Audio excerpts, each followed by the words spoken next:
देशवासियों को कोरोना का निःशुल्क वैक्सीन लगाकर उन्हें सुरक्षित बनाने का विशाल विराट अभियान हो या आत्मनिर्भर बनाने का स्वप्न, हर चुनौती में माननीय प्रधानमंत्री जी के सबल सक्षम नेतृत्व ने उम्मीद की एक नई किरण, नया रास्ता दिखाया है। माननीय आपके मार्गदर्शन में कर्तव्य पथ पर बढ़ता भारतवर्ष दुनिया के मानचित्र पर विश्व गुरु बनकर उभर रहा है और लौट रहा है अपने परम वैभव की ओर। श्रद्धेय प्रधानमंत्री जी, सादर अनुनयन, आशीर्वादों के लिए, आशीर्वचनों के लिए तालियों की गर्जना के मध्य माननीय प्रधानमंत्री श्री नरेंद्र मोदी जी।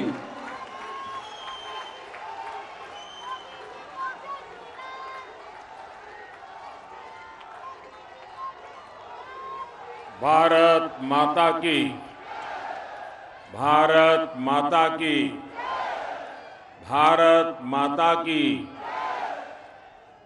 होर भाई उन्हें आलियो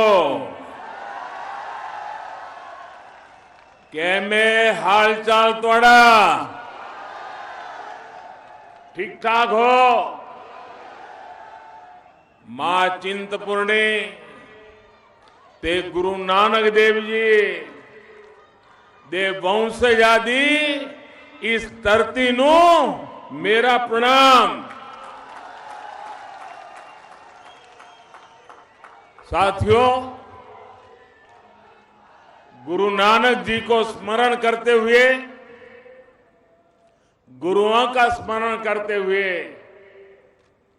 मां चिंतपूर्णी के चरणों में नमन करते हुए धनतेरस और दीपावली से पहले हिमाचल को हजारों करोड़ रुपए का उपहार देते हुए मुझे खुशी हो रही है।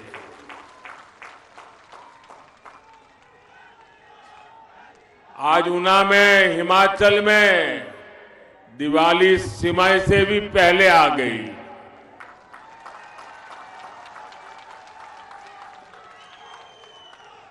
यहां इतनी बड़ी संख्या में देवी स्वरूपा हमारी माताएं बहनें हमें आशीर्वाद देने आई है।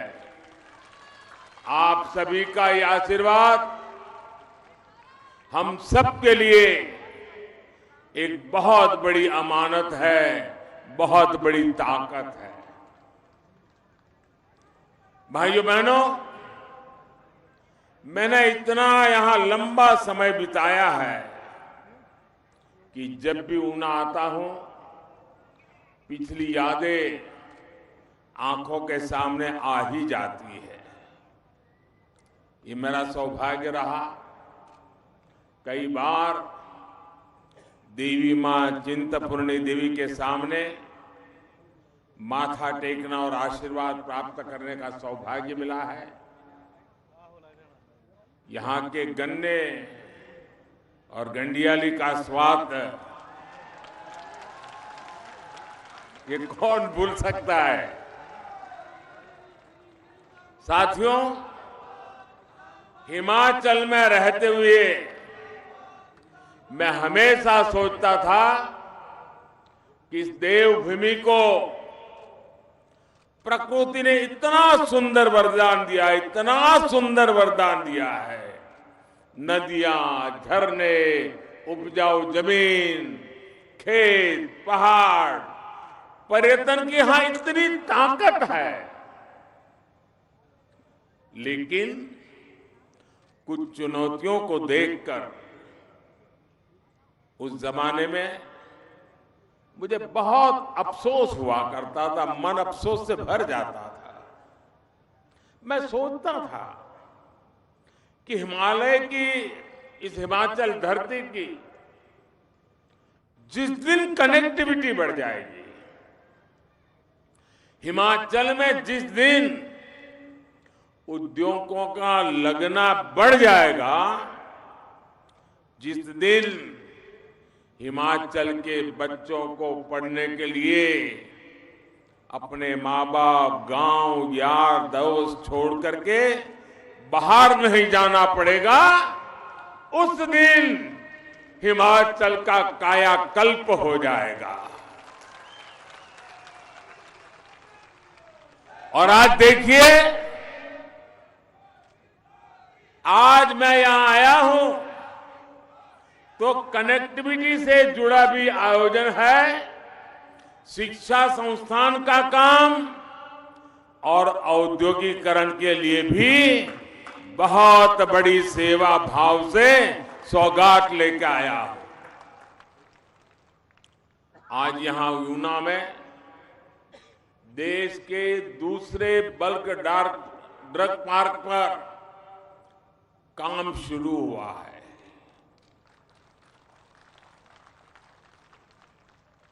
अब जरा हिमाचल के लोग सोचिए,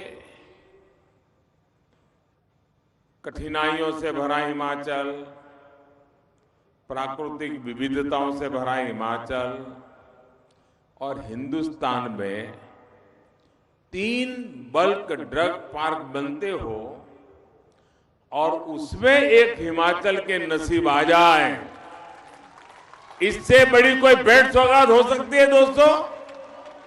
इससे बड़ा कोई निर्णय हो सकता है? ये हिमाचल के प्रति जो प्यार है, जो समर्पण है, उसी का परिणाम है भाइयों। कुछ देर पहले ही मुझे अंब अंदौरा से लेकर दिल्ली तक की भारत की 4थी वंदे भारत ट्रेन को हरी झंडी दिखाने का सौभाग्य मिला। ये भी सोचिए, देश में 4थी वंदे भारत ट्रेन, इतना बड़ा हिंदुस्तान, इतने बड़े बड़े शहर, लेकिन 4थी ट्रेन अगर मिली तो मेरे हिमाचल को मिल गई।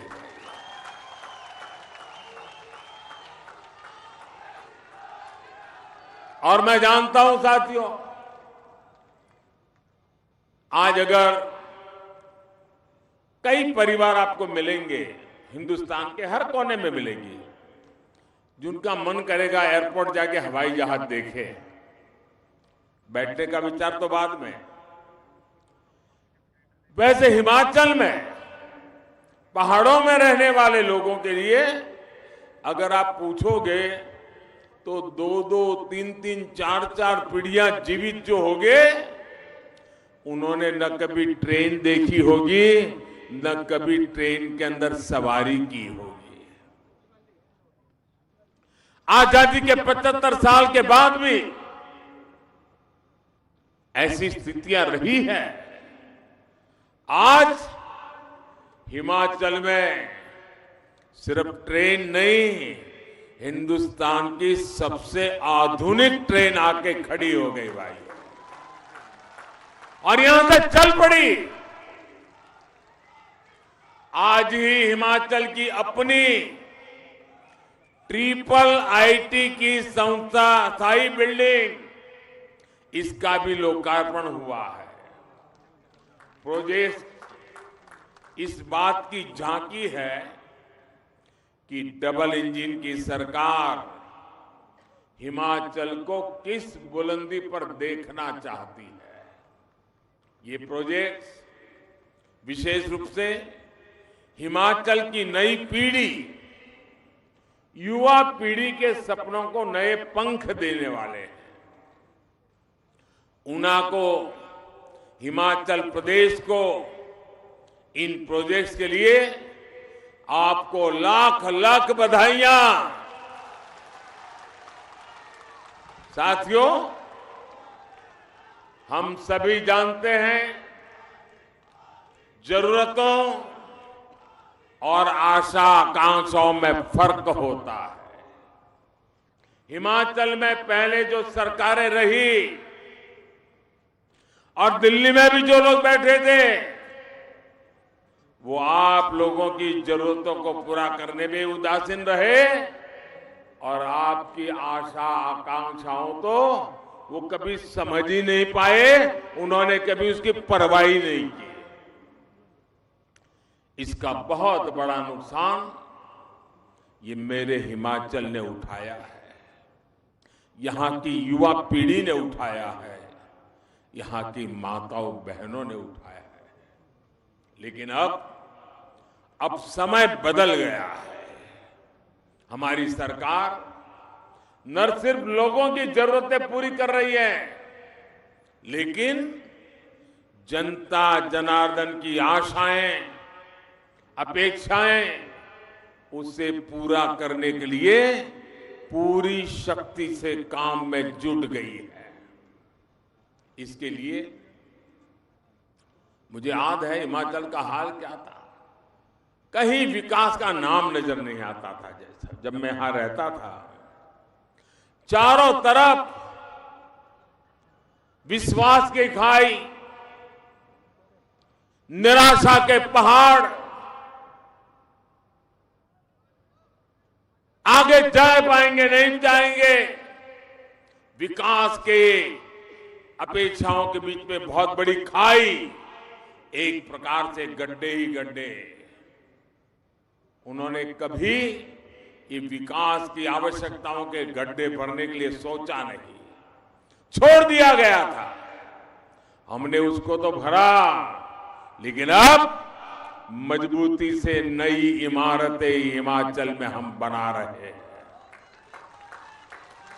साथियों, दुनिया के कितने ही ऐसे देश हैं जिन्होंने 20वीं सदी में ही, पिछली शताब्दी में अपने नागरिकों को, भारत में भी गुजरात जैसे कई राज्य हैं, ग्रामीण सड़कें, पीने का साफ पानी, शौचालय, आधुनिक अस्पताल, ये सुविधाएं मुहैया करा दी थी। लेकिन भारत में कुछ सरकारें ऐसी रही जिन्होंने सामान्य मानवी के लिए इन सुविधाओं को पाना भी मुश्किल बना दिया। हमारे पहाड़ी इलाकों ने तो इसका बहुत खामियाजा भुगता है, और मैंने तो यहां रहते हुए सब करीबी से देखा है कि कैसे हमारी गर्भवती माताओं बहनों को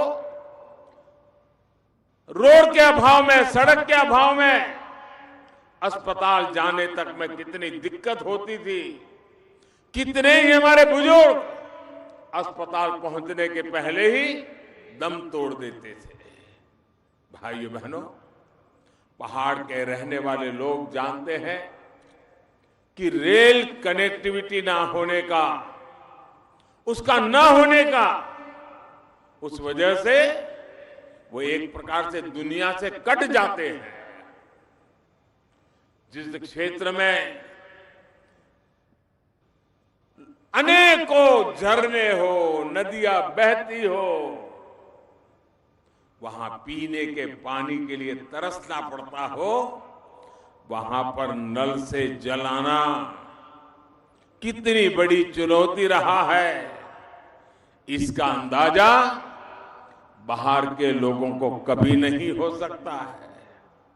जिन लोगों ने बरसों तक यहां सरकारें चलाई, उन्हें हिमाचल के लोगों की तकलीफ से जैसे मानो कोई फर्क ही नहीं पड़ता। अब आज का नया भारत इन पुरानी सारी चुनौतियों पर तेजी से काम कर रहा है। जो सुविधाएं पिछली शताब्दी में ही लोगों तक पहुंच जानी चाहिए थी, वो अब लोगों तक पहुंच रही है। लेकिन क्या हम इतने पर ही रुक जाएंगे? आप बताइए साथियों, क्या इतना कर लिया, बहुत अच्छा कर लिया, इतने से रुक जाना चलेगा क्या? और आगे बढ़ना है कि नहीं बढ़ना है? और तेजी से बढ़ना है कि नहीं बढ़ना है? ये काम कौन करेगा भाइयों? ये काम कौन करेगा? ये काम कौन करेगा? हम और आप मिलके करेंगे भाइयों, हम और आप मिलके करेंगे। हम 20वीं सदी की सुविधाओं को भी पहचानेंगे और 21वीं सदी की आधुनिकता से भी मेरे हिमाचल को जोड़ेंगे। इसलिए आज हिमाचल के विकास के अभूतपूर्व काम हो रहे हैं।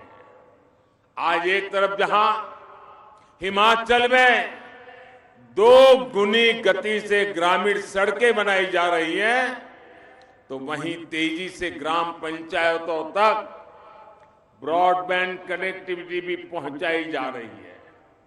आज एक तरफ जहां हिमाचल में हजारों शौचालय बना जा रहे हैं, तो दूसरी तरफ गांव-गांव में बिजली व्यवस्था सुधारी जा रही है। आज एक तरफ हिमाचल में ड्रोन से जरूरी सामान को दुर्गम क्षेत्रों में पहुंचाने पर काम हो रहा है, तो दूसरी तरफ वंदे भारत जैसी ट्रेनों से दिल्ली तक तेज गति से पहुंचने का रास्ता बनाया जाता है। आज एक तरफ हिमाचल में नल से जल पहुंचाने का अभियान चल रहा है, तो दूसरी तरफ कॉमन सर्विस सेंटर के जरिए सरकार की तमाम सेवाएं गांव-गांव पहुंचाई जा रही है। हम सिर्फ लोगों की 20वीं सदी की जरूरतें ही पूरी नहीं कर रहे हैं, बल्कि 21वीं सदी की आधुनिक सुविधाएं भी हिमाचल के घर घर पहुंचा रहे हैं। साथियों, अभी यहां हरोली में बहुत बड़े बल्क ड्रग पार्क का शिलान्यास हुआ है। कुछ दिन पहले जैसे जयराम जी बता रहे थे, नालागढ़ बद्दी में मेडिकल डिवाइस पार्क पर भी काम शुरू हो चुका है। ये दोनों प्रोजेक्ट देश के साथ साथ दुनिया भर में हिमाचल का नाम रोशन करने वाले हैं। अभी डबल इंजन की सरकार इस बल्क ड्रग पार्क पर करीब 2000 करोड़ रुपए का निवेश कर रही है। हिमाचल जैसे छोटे राज्य में 2000 करोड़ रुपया एक प्रोजेक्ट के लिए। आने वाले वर्षों में यहां 10,000 करोड़ रुपए से ज्यादा निवेश यहीं पर होने वाला है, इसी काम में होने वाला है। हजारों करोड़ रुपए का निवेश ऊना का, हिमाचल का कायाकल्प कर देगा। इससे रोजगार के हजारों ऐसे अवसर पैदा होंगे, स्वरोजगार के हजारों अवसर पैदा होंगे। साथियों, कोरोना काल में पूरी दुनिया ने हिमाचल में बनी दवाओं की ताकत देखी है। दवा उत्पादन में भारत को दुनिया में सबसे अव्वल बनाने में हिमाचल की भूमिका और अधिक बढ़ने वाली है। अभी तक हमें दवाओं के लिए जरूरी अधिकतर कच्चे माल के लिए, रॉ मटेरियल के लिए विदेशों पर निर्भर रहना पड़ता था। अब जब हिमाचल में ही रॉ मटेरियल बनेगा, हिमाचल में ही दवा बनेगी, तो दवा उद्योग भी फलेंगे फूलेंगे और दवाएं भी और सस्ती हो जाएगी। आज जन औषधि केंद्रों के जरिए आयुष्मान भारत योजना के तहत 5 लाख रुपए तक का मुफ्त इलाज देकर हमारी सरकार गरीब की चिंता को कम करने का काम कर रही है। ये बल्क ड्रग पार्क गरीब को, मध्यम वर्ग को सस्ता और अच्छा इलाज देने के अभियान को और मजबूती देगा।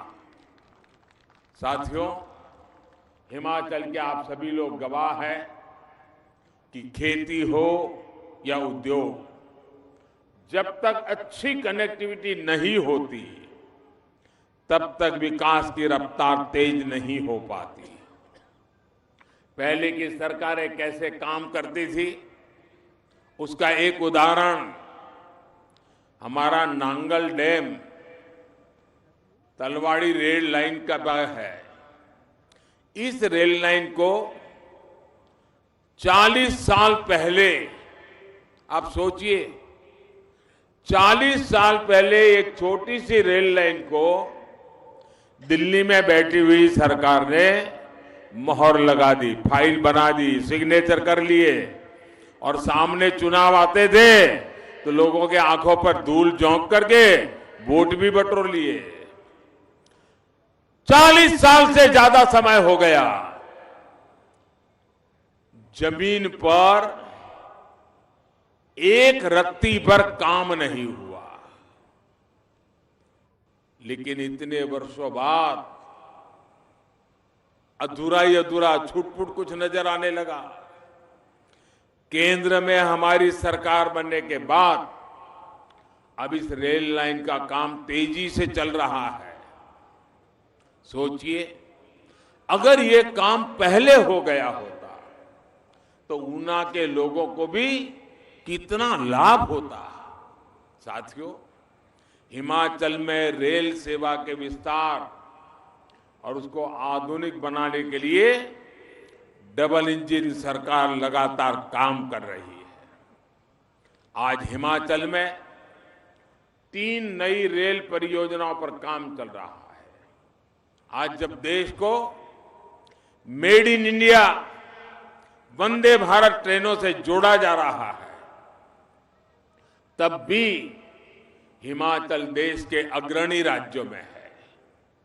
वंदे भारत एक्सप्रेस, ये नैना देवी, ये चिंतपूर्णी, ये ज्वाला देवी, ये कांगड़ा देवी, ऐसी हमारी पवित्र स्थान, हमारे शक्तिपीठों के साथ साथ हमारा आनंदपुर साहब, यहां आना जाना भी बहुत आसान हो जाएगा।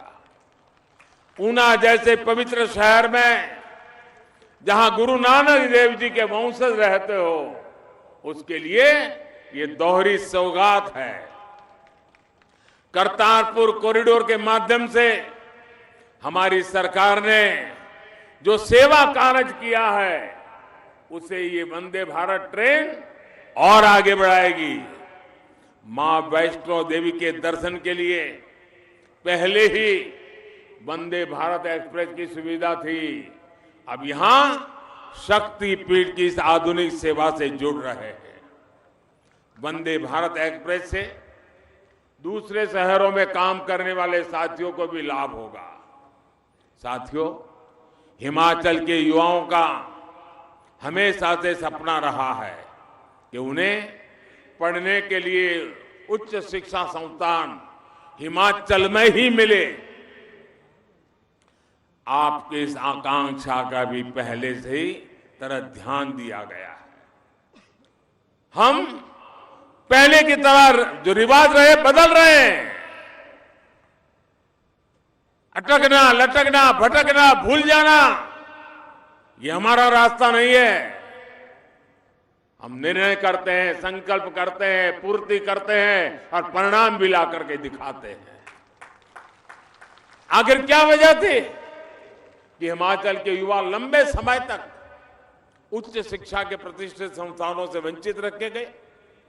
क्यों? मेडिकल, इंजीनियरिंग, बिजनेस मैनेजमेंट, यहां तक कि फार्मेसी तक की पढ़ाई के लिए यहां के युवाओं को पड़ोस के राज्यों में जाना पड़ता था। साथियों, पहले की सरकारों ने इस पर ध्यान इसलिए नहीं दिया क्योंकि वे हिमाचल को सामर्थ्य से नहीं, बल्कि उसकी संसद की सीटें कितनी है उस पर आंका करते थे। इसलिए हिमाचल को आईआईटी के लिए, ट्रिपल आईटी के लिए, आईआईएम के लिए, एम्स के लिए डबल इंजन की सरकार का इंतजार करना पड़ा। आज ऊना में ट्रिपल आईटी की परमानेंट बिल्डिंग बन जाने से विद्यार्थियों को और ज्यादा सुविधा होगी। यहां से पढ़कर के निकले हिमाचल के बेटे बेटियां हिमाचल में डिजिटल क्रांति को भी मजबूती देंगे। और मुझे याद है इस ट्रिपल आईटी की बिल्डिंग का शिलान्यास करने का आपने मुझे अवसर दिया था। शिलान्यास मैंने किया था और आज लोकार्पण के लिए भी आज ने मुझे मौका दे दिया।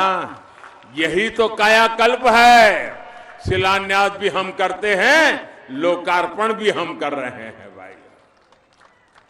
और यही डबल इंजन सरकार का काम करने का तरीका है।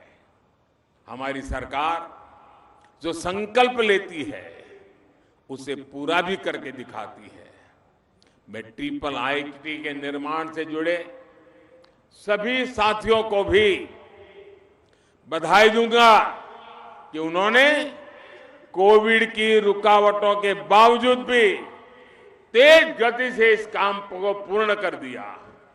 साथियों, युवाओं के कौशल को, युवाओं के सामर्थ्य को निखारना आज हमारी बहुत बड़ी प्राथमिकता है। इसलिए पूरे देश में इनोवेशन और स्किल से जुड़े संस्थानों का विस्तार किया जा रहा है। हिमाचल के लिए तो ये शुरुआत भर है।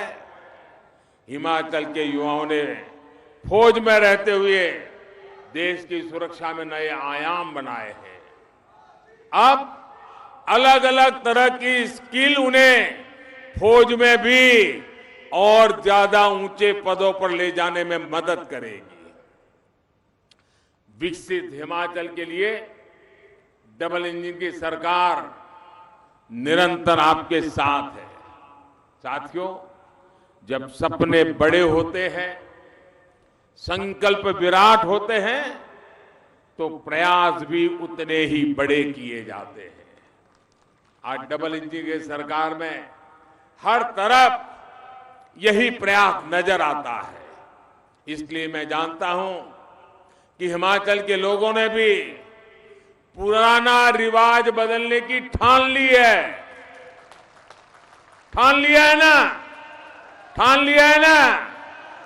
अब डबल इंजन की सरकार नया इतिहास रहेगी और हिमाचल की जनता नया रिवाज बनाएगी, नए रिवाज बनाएगी। मैं मानता हूं कि आजादी के अमृत काल में अब हिमाचल के विकास का स्वर्णिम काल शुरू होने जा रहा है।